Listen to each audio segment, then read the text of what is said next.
India, with population of 1.3 billion, has 40% of the total Indian workforce employed in agriculture sector. The country has witnessed a six-fold increase in food production from 1950 to 2019 and has done well to expand food production. In spite of many strides taken to improve food production, accessibility to the available food poses a challenge that needs to be addressed on a large scale.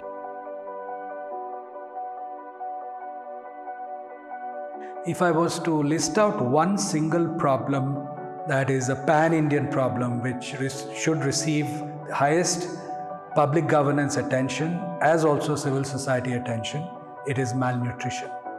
Malnutrition of children, malnourished mothers, malnourished adolescents across Karnataka and India. The government has taken significant steps to combat hunger and malnutrition over the past few decades with the public distribution system under the National Food Security Act 2013. The NFSA 2013 aims to provide for food and nutritional security in human life cycle approach by ensuring access to adequate quantity of quality food at affordable prices to people to live a life with dignity.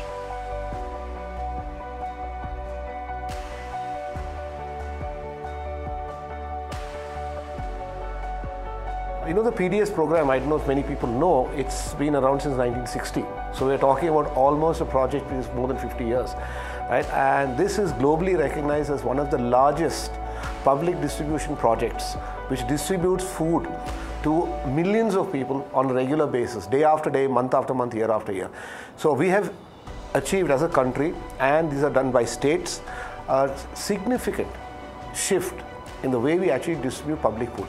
And perhaps people do understand this is basically at the levels of below the poverty line, very little above the poverty line, and of course there's the AAY, which is actually extreme poverty cases.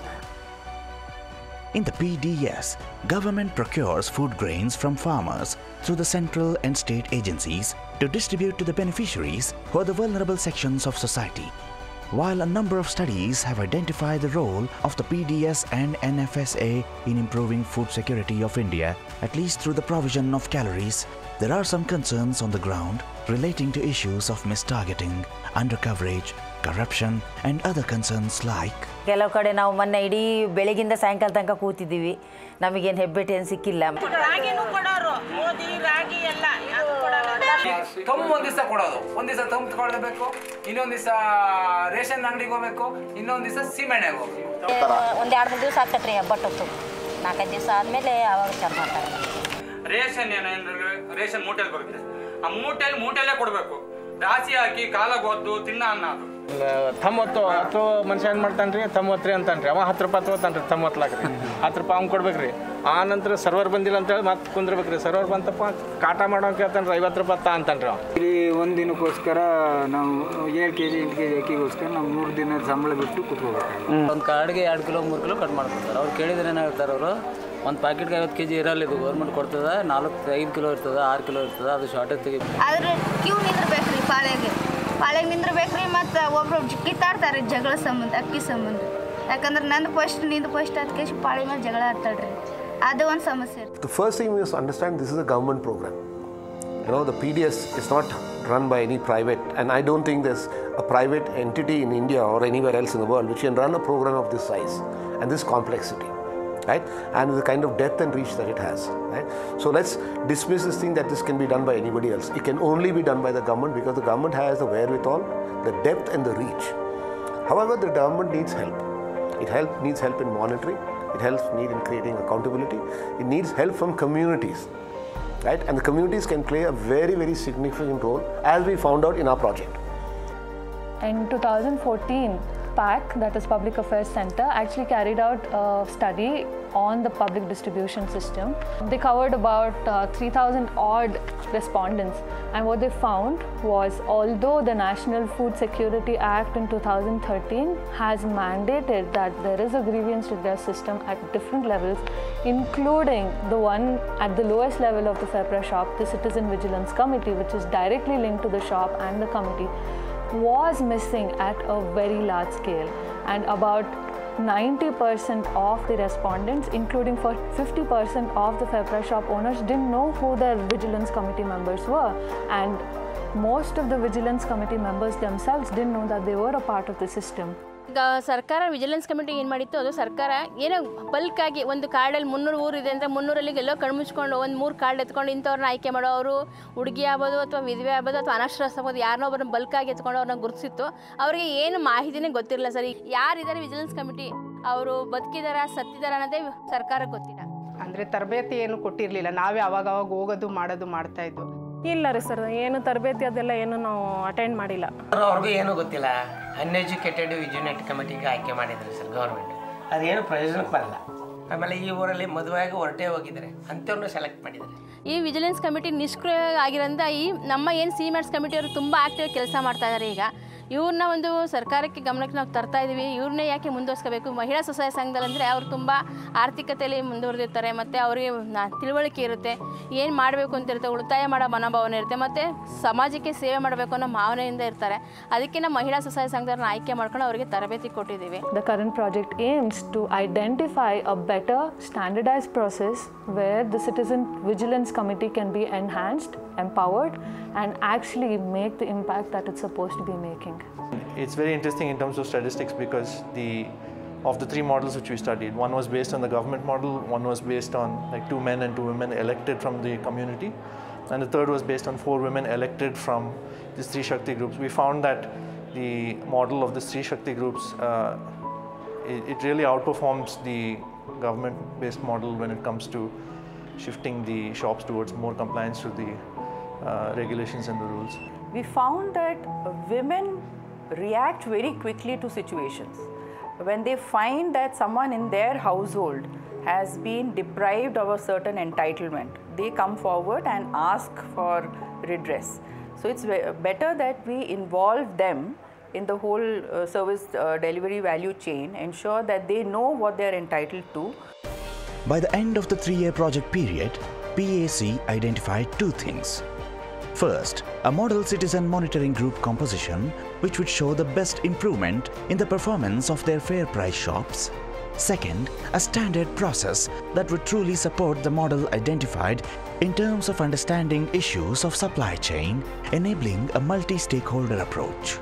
The process included activities like training the district-level partner organizations in Bengaluru, carrying out 2 community meetings or Grama Sabha to inform community about their entitlements, discuss problems and elect women citizen monitors or CMs from the community, training the elected citizen monitors, carrying out bi-monthly monitoring visits by the citizen monitors to check the compliance of the FPS, conducting peer-to-peer meetings at district level to bring all the CMs on one platform to exchange their views, feedback from the visits, success stories, challenges and suggestions for improvement. Stakeholder meetings with the government officials to inform them regarding the progress made and to seek their support. Ration card ಇದ್ದರು ಇವತ್ತು ಮುಂಜಾನೆ 10 ಗಂಟೆಗ ಸುಸೈಡ್ದಾಗ ಗ್ರಾಮ ಸಭಾ meeting ಅದಂತ ಇವತ್ತು ಮುಂಜಾನೆ 10 ಗಂಟೆಗ card ಇದ್ದಿರೋ ಸೊಸೈಟಿಗೆ ಹೋಗ್ಬೇಕಂತ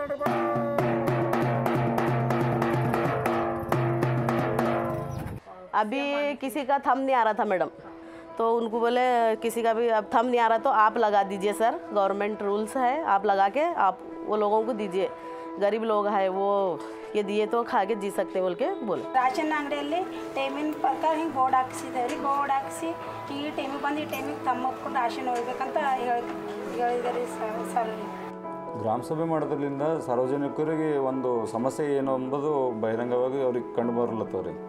ಏನೇ ಕುಂದುಕೊರತೆ ಇದ್ದೂ ಬಂದು ಸಲಹೆ ಕೇಳೋದಾಗಲಿ, ಯಾವುದೇ ಸಮಸ್ಯೆ ರೇಷನ್ ಕಾರ್ಡ್, ಬಯೋಮೆಟ್ರಿಕ್, KYC ಇದು ಎಲ್ಲ ಧಕ್ಮುಖಿ ಆಗೋದು ಬೇಡ.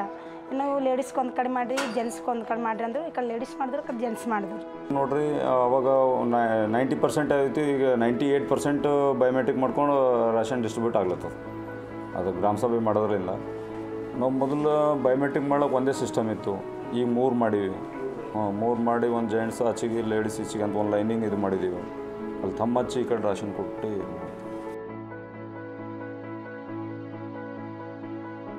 ಈ ಕಟ್ಟಡ ಏನಿದೆ ಅದು ತುಂಬ ದುರಸ್ತಿಯಾಗಿತ್ತು.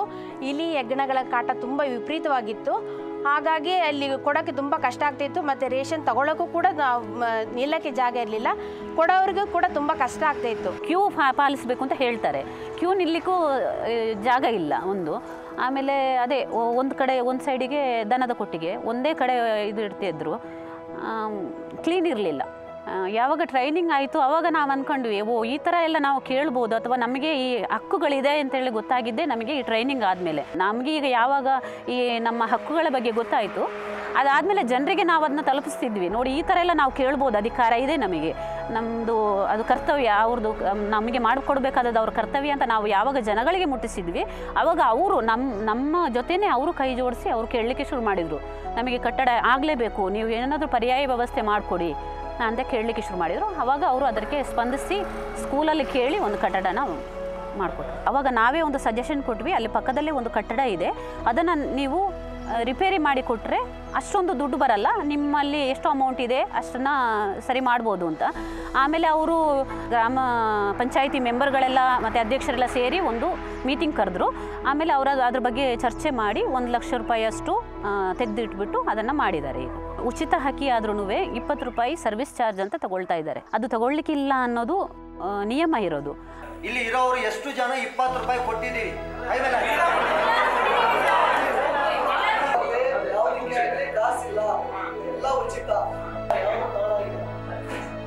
ಅವರು ತಗೊಳ್ಳೋದು ಇಲ್ಲ, ಈಗ ಕೇಳ್ತಿಲ್ಲ.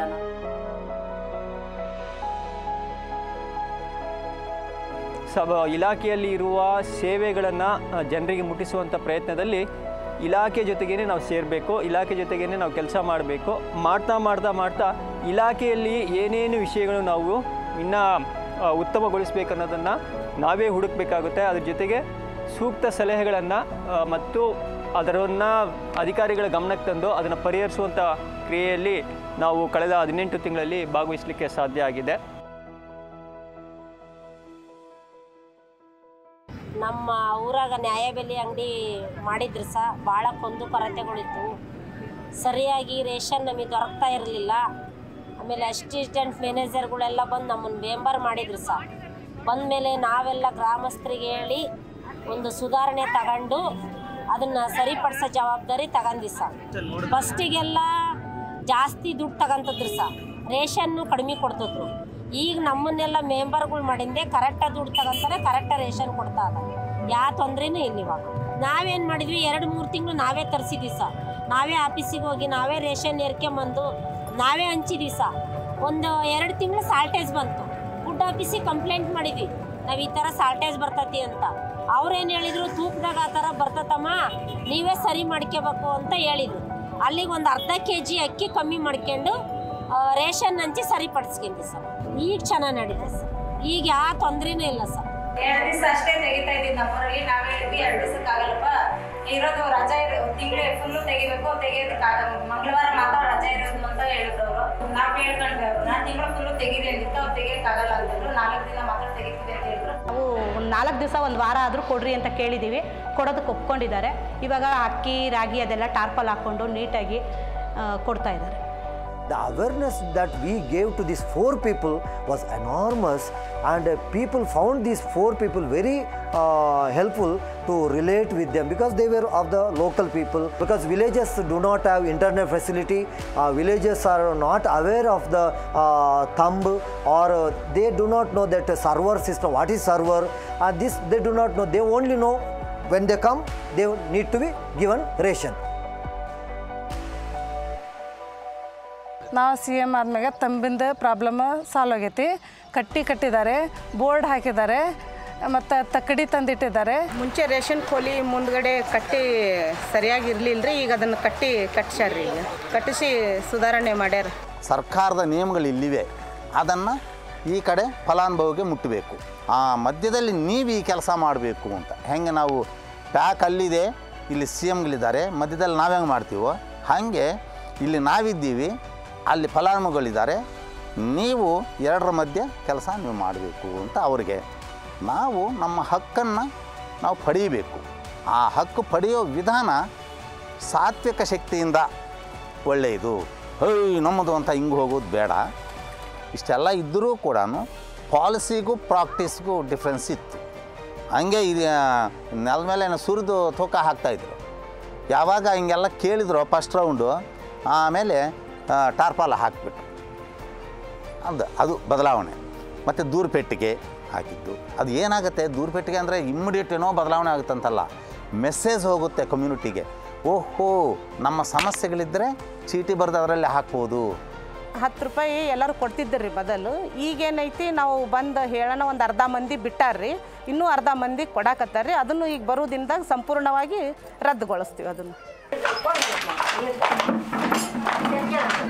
ಫಸ್ಟ್ ರೇಷನ್ ಕೊಡ್ತಿದ್ರಿ ಇಲ್ಲಿ ಭಾಳ ಪ್ರಾಬ್ಲಮ್ ಆಕಿತ್ತು ರೀ ಜನಕ್ಕೆಲ್ಲ. ಡ್ರಿಂಕ್ಸ್ ಮಾಡ್ತಾಯಿದ್ರು ಇಲ್ಲೆಲ್ಲ ಹಿಂಗೆ ಥರ ಹೊಲಸೈತ್ರು, ಮಡ್ಡಿತ್ತು, ಅಕ್ಕಿ ಚೆಲ್ಲಿದ್ರೆ ಅದ್ರೊಳಗೆ ಭಾಳ ತುಂಬಿದ್ರೆ ಮಡ್ಡ ತಿನ್ನೋಕ್ಕಾಕಿತ್ತು ರೀ. ಆಮೇಲೆ ಅಲ್ಲಿ ಡೆಡ್ ಬಾಡಿ ಐತ್ರಿ, ಏನ ಕಡಿತಾರೆ ಇಲ್ಲಿ ಗೌರ್ಮೆಂಟ್ ಆಸ್ಪತ್ರೆ.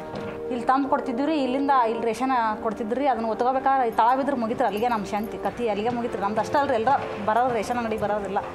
ಮತ್ತು ಇಲ್ಲಿ APMC ಐತ್ರಿ, ಒತ್ಕೊಂಡು ಹೋಗೋಕೆ ಆಗ್ತಾ ಇದ್ದಿಲ್ಲ ರೀ. ಇಲ್ಲಿ ಕಾಂಪೌಂಡ್ ಇಷ್ಟು ಹತ್ರ ಐತ್ರಿ, ಜಿಗಕ್ಕೆ ಆಗ್ತಾ ಇದ್ದಿಲ್ಲ ರೀ. ಸರ್ ಎಲ್ಲರೂ ಬೇರೆ ಕಡೆ ಚೇಂಜ್ ಮಾಡಿರಿ ಅಂದ್ರೆ ನೀವೆಲ್ಲರೂ ಅಂಗಡಿ ನೋಡ್ಕೊಡ್ರಿ, ನಾವು ಶಿಫ್ಟ್ ಮಾಡ್ತೀವಿ ಅಂತ ಹೇಳ್ತಿದ್ರು ರೀ ಇವ್ರು ನಮ್ಗೆ. ಬಂದ್ರೆ ಇವತ್ತು ಎಬ್ಬಟ್ಟು ಬಂದಿಲ್ಲ, ನಾಳೆ ಬಾ ಹೋಗ್ರಿ, ಜಾಸ್ತಿ ಜನ ಅದ್ರ 50 ಕಾರ್ಡ್ಗೆ ಅಷ್ಟೇ ಕೊಡ್ತೀವಿ ನಾವು ರೇಷನ್. 50 ಕಾರ್ಡ್ ಮೇಲೆ ಜಾಸ್ತಿ ಕೊಡೋಕ್ಕಾಗಲ್ಲ, ನಾಳೆ ಬರ್ರಿ ಅಂತ ಹೇಳಿ ಕಳಿಸ್ತಿದ್ರು ರೀ. ಕ್ಯೂ ನಿಂದ್ರಬೇಕು ರೀ, ಬೆಳಗ್ಗೆ 7 ಗಂಟೆಗೆ ಬಂದು 12 ಗಂಟೆ ಆದರೂ ಇಲ್ಲಿ ನಿಂದಿರ್ಬೇಕು ರೀ, 1 ಗಂಟೆ ಆದರೂ ಇಲ್ಲಿ ನಿಂದಿರ್ಬೇಕಿತ್ತು. ಅಷ್ಟೆಲ್ಲ ಪ್ರಾಬ್ಲಮ್ಸ್ ಇದ್ದು ರೀ ಸರ್ ಇಲ್ಲಿ. ನಾವು ಹೇಳಿದ್ದಕ್ಕೆ ಅಂಗಡಿ ಭಾಳ ದಿನಕ್ಕೆ ಚೇಂಜ್ ಮಾಡಿದ್ದಾರೆ.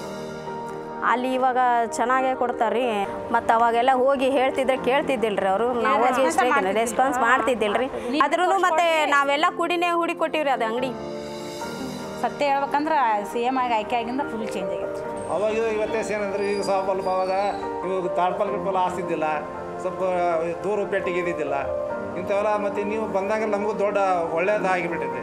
ಯಾಕಂದ್ರೆ ನಾವು ಎಚ್ಚರಿಕೆಯಿಂದ ಇರ್ತೀವಿ, ಜನರಿಗೆ ಸ್ವಲ್ಪ ಅನುಕೂಲನ ಆಗುತ್ತೆ. ಎಲ್ಲ ಸರಿಯಾಗಿ ಬೋರ್ಡು ತೂಕದ್ದು ಎಲ್ಲ ಮೆಜರ್ಮೆಂಟ್ದು ಎಲ್ಲ ನಮ್ಮ ಲೈಸೆನ್ಸ್ ಎಲ್ಲ ಪದ್ಧತಿ ಹಾಕ್ತೀವಿ. ಈಗ ರೋಡ್ನಾಗ ಮಂದಿ ಅಡ್ಡಾಡ್ತಿರ್ತಾರೆ, ಹೆಣ್ಮಕ್ಳು ಗಂಡ್ಮಕ್ಳು ಕೂಡ ಒಬ್ಬರ ಹೋಗಿನೂ ತರ್ಬೋದು. ಈಗ ಬೋರ್ಡ್ ಹಾಕಿರಲಿಲ್ಲ, ಬೋರ್ಡ್ ಮಾಡಿಸ್ತೀವಿ ಸರ್. ಇಲ್ಲಿ ಅಕ್ಕಿನ ಚಾಪೆ ಹಾಸ್ಕೊಂಡು ಕೊಡ್ತಿದ್ದೆ, ಚಾಪೆ ಹಾಸ್ಕೊಂಡು. ಆಮೇಲೆ ಇದು ಸ್ಯಾಂಪಲ್ ಬಾಕ್ಸು ಅದಿಟ್ಟಿರಲಿಲ್ಲ ಸರ್, ಅದಿಟ್ಟಿದ್ದು. ಇದು book maintain ಮಾಡ್ತಿದ್ದಿಲ್ಲ, stock book.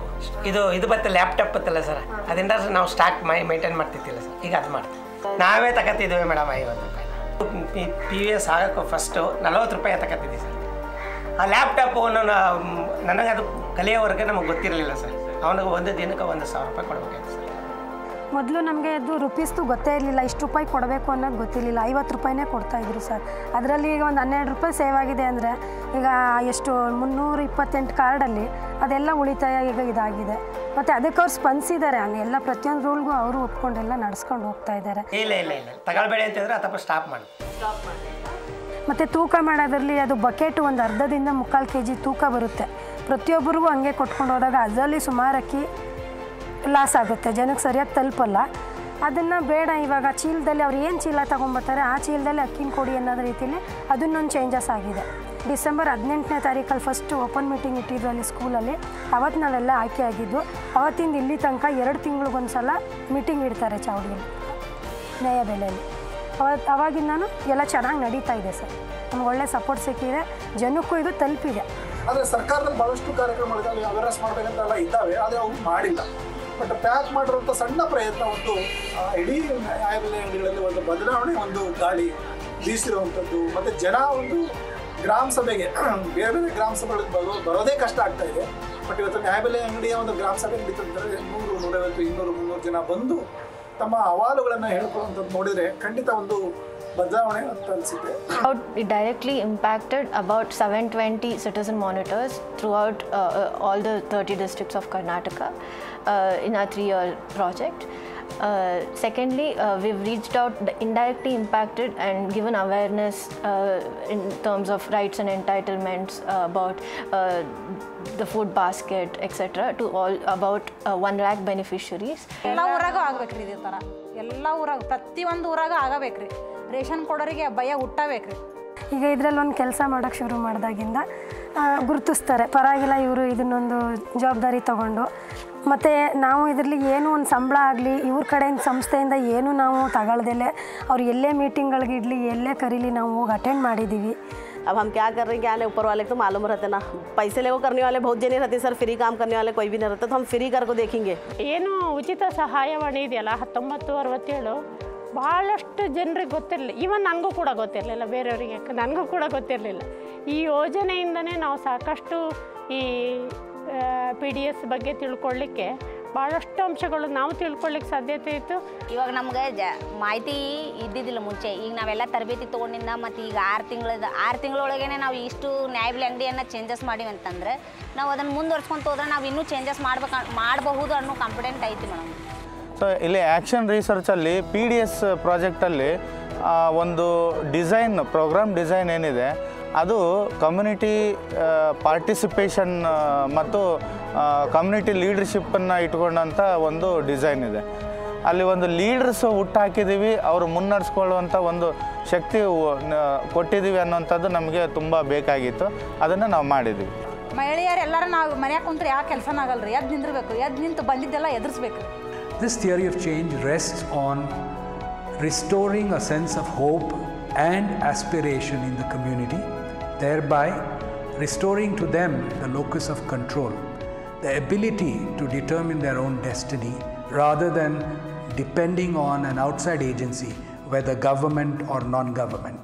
Now, this model, this proof of concept that we have demonstrated, holds tremendous potential to be scaled up, not just on a pan-Karnataka level, but indeed to make it a national model for a pan-Indian rollout. Therefore, looking forward to proposing this project to an appropriate philanthropic organization or foundation which will help support what we believe is a truly transformative project proposal.